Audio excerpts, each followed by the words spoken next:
बात करते हैं आइरिस एंड प्यूपिल की। पहली बात, this is the most important topic of this chapter, काफी इंपॉर्टेंट है। आइरिस और प्यूपिल, एक बार अगर मैं आपको ह्यूमन आई का डायग्राम रफली बनाऊं to make you remember once again, so they are the iris, याद आया? और जो इनके बीच में स्पेस रहता है, दिस इज, वैसे आई कम किडनी ज्यादा लग रही है बट ठीक है। नॉर्मली अगर हम आई की बात करें, दिस इज प्यूपिल, पता है ना बच्चों? Yes.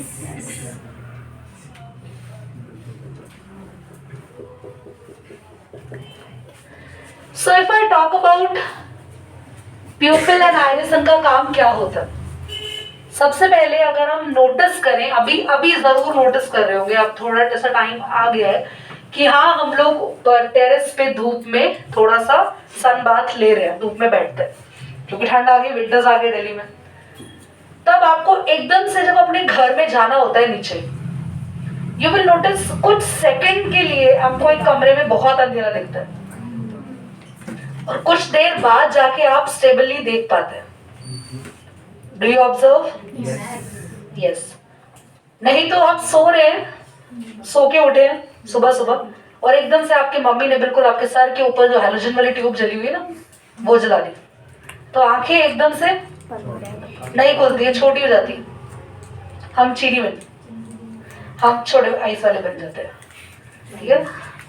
So if I talking about ये क्यों हो रहा है, why all these things is happening, हमारी आईज में एक fixed amount of light enter करना चाहिए। अगर वो अमाउंट ऑफ लाइट बाहर से ज्यादा आता है तो हमारी आईज उसको कंट्रोल करती है अमाउंट को, और अगर वो कम आता है तो आईज उसको भी कंट्रोल करती है ताकि लाइट ज्यादा से ज्यादा एंटर करे। तो जब हम एक डार्क रूम में होते हैं, when we are in a dark room,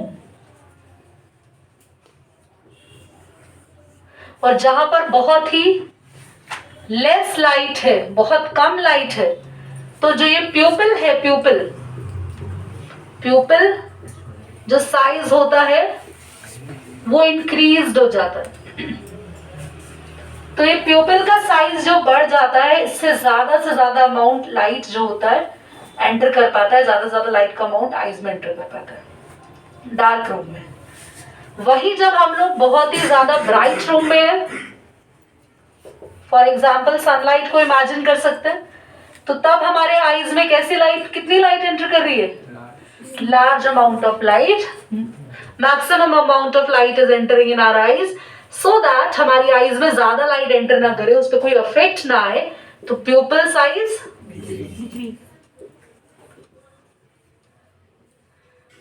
और प्यूपिल के साइज को कंट्रोल कौन करवाता है? आइरिस। ये आइरिस अगर पास पास आ गए देखो तो प्यूपिल का साइज छोटा, और अगर ये दूर हो गए प्यूपिल का साइज बड़ा हो जाएगा। तो they are the iris who control size of. चलो बेटा इसको पॉज करेंगे।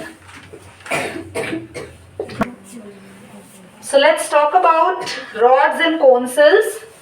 सो क्लास, ये जो आई का रेटिना होता है, the retina which is there in the eye, this retina contains some very special cells, rods and cones. ये सेल्स पूरे रेटिना में होते हैं, पर जो आपको याद है पिछली क्लास में ब्लाइंड स्पॉट पढ़ाया था, याद आया?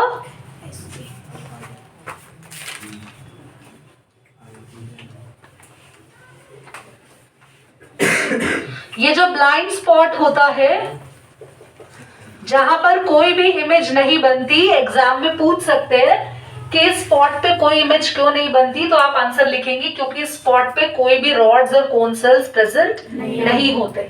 ठीक है। दूसरी चीज, रॉड्स एंड कोन सेल्स बहुत इंपॉर्टेंट है, हम लोगों के आईज में भी प्रेजेंट होते हैं। हमारा बेटर विजन कब आता है? लाइट में या डार्कनेस में? लाइट में हम बहुत बेटर चीजों को देख पाते हैं। अभी अगर लाइट को बंद कर दे, हाँ दिख रहा है उतना ही ब्राइट आपको अच्छे से दिख रहा है? नहीं दिख रहा। मुझे मेरी शक्ल भी आपको डार्क दिख रही होगी, और भी बच्चे जो मुझे सामने से दिखाई दे रहे, दे आर बीइंग डार्क। एक बार बंद करें। सो अभी क्या है, आपको rods and cone sales necessary है, हर बच्चे के आईज में होते हैं, हर एनिमल की आई साइट में होते हैं रॉड्स एंड कोन सेल्स, पर डिपेंड करता है किसकी बॉडी में आईज में कितने रॉड्स और कितने कोन सेल्स होते हैं। कोन सेल्स हमें ब्राइट लाइट में देखने का काम करते हैं, ब्राइट लाइट में सेंसिंग का काम करते हैं, और हम लोगों की बॉडी में, ह्यूमंस में कोन सेल्स थोड़े ज्यादा रहते हैं। नॉक्टर्नल एनिमल्स को हटा दो तो बाकी सब में कोन सेल ज्यादा है, रॉड्स कम है, इसलिए हमारा ब्राइट लाइट में विजन ज्यादा रहता है और डिम लाइट में विजन हमारा कम। और नॉक्टर्नल एनिमल्स के बॉडी में, उनकी आईज, उन बॉडी में कह उनके रेटिना में ज्यादा रॉड सेल्स होते हैं, तो उनकी आईज का विजन डिम लाइट में या डार्कनेस में काफी क्लियर होता है। ठीक है, बहुत ही इंपॉर्टेंट टॉपिक है। पेन डाउन एवरीवन, बहुत ध्यान से समझेंगे combination. Pen down everyone in the class. बच्चों, जब भी आप किसी दूर की चीज को देखते हो या जब भी आप किसी पास की चीज को देखते हो, तो दोनों केस में तुम्हारी आंखें डिफरेंट बिहेव करती हैं। ज्यादातर उन बच्चों को स्पेक्स लग रहे हैं आज की डेट में जो बिल्कुल ही आउटडोर एक्टिविटीज में इन्वॉल्व नहीं है, जो सिर्फ घर में ही रहते हैं, या कोरोना टाइम में मैक्सिमम छोटे बच्चों को स्पेक्स लगा क्योंकि वो बिल्कुल बाहर ही नहीं निकले, तो उन्होंने बस घर में ही इन्वॉल्वमेंट रखी। बिल्कुल बाहर नहीं निकले तो उनका डिस्टेंट मसल्स यूज ही नहीं हुआ, डिस्टेंट विजन यूज ही नहीं हुआ।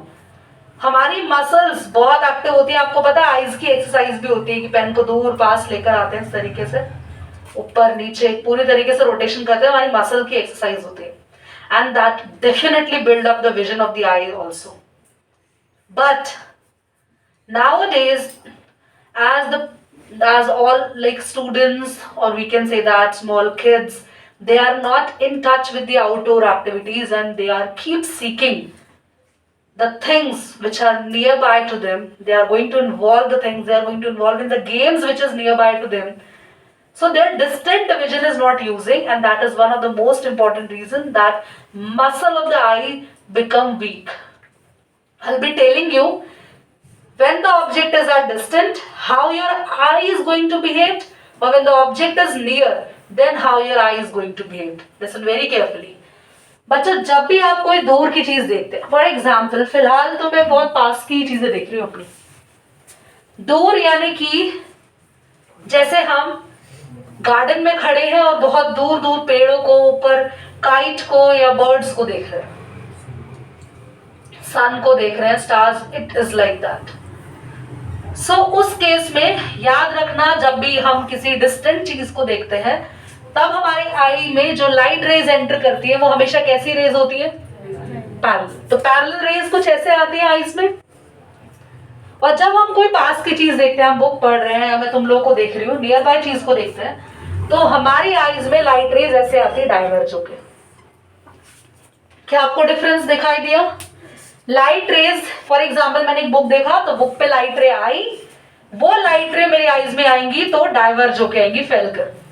और जब मैं किसी दूर से चीजों को देखूंगी तो लाइट रेज पैरेलल आएंगी। क्या ये चीज समझ में आ गई? ओके।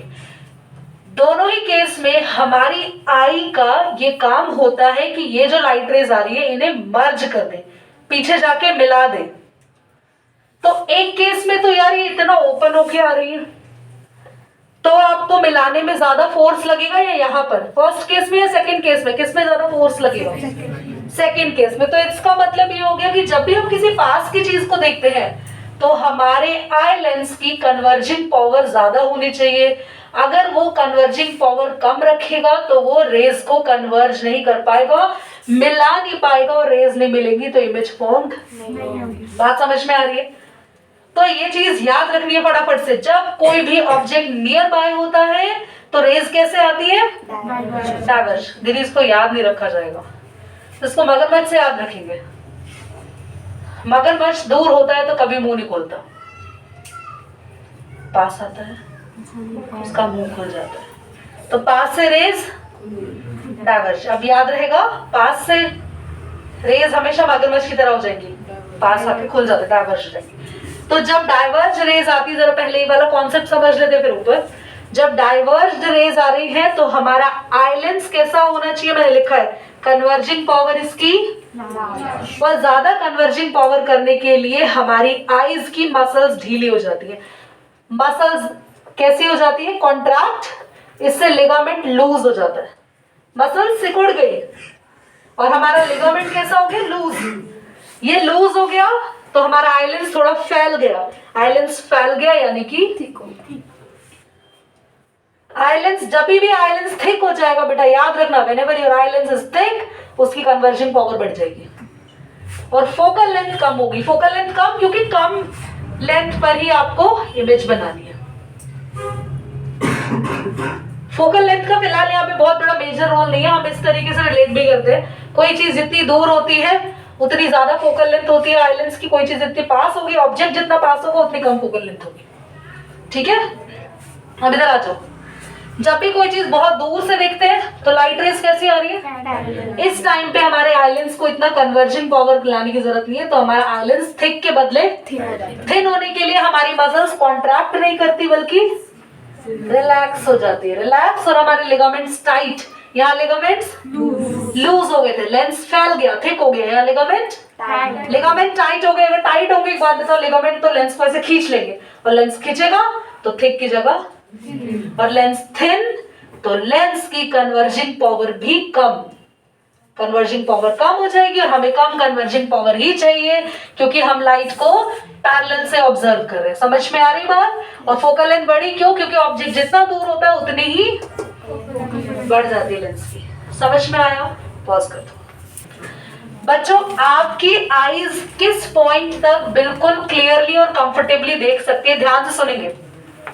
दूर तक आप कितना देख सकते हो अपनी आईज से? अगर आपकी आईज ठीक है तो, चश्मा वाले बच्चों की बात नहीं कर रहे हैं, उनको प्रॉब्लम है, उनकी फार पॉइंट नियर पॉइंट में दिक्कत होती है, इसलिए उनको मायोपिया, हाइपरमेट्रोपिया जैसी चीजें होती है। पर एक नॉर्मल हेल्दी आई कहां तक देख सकती है? वो इंफिनिटी तक क्लियर देख सकती है।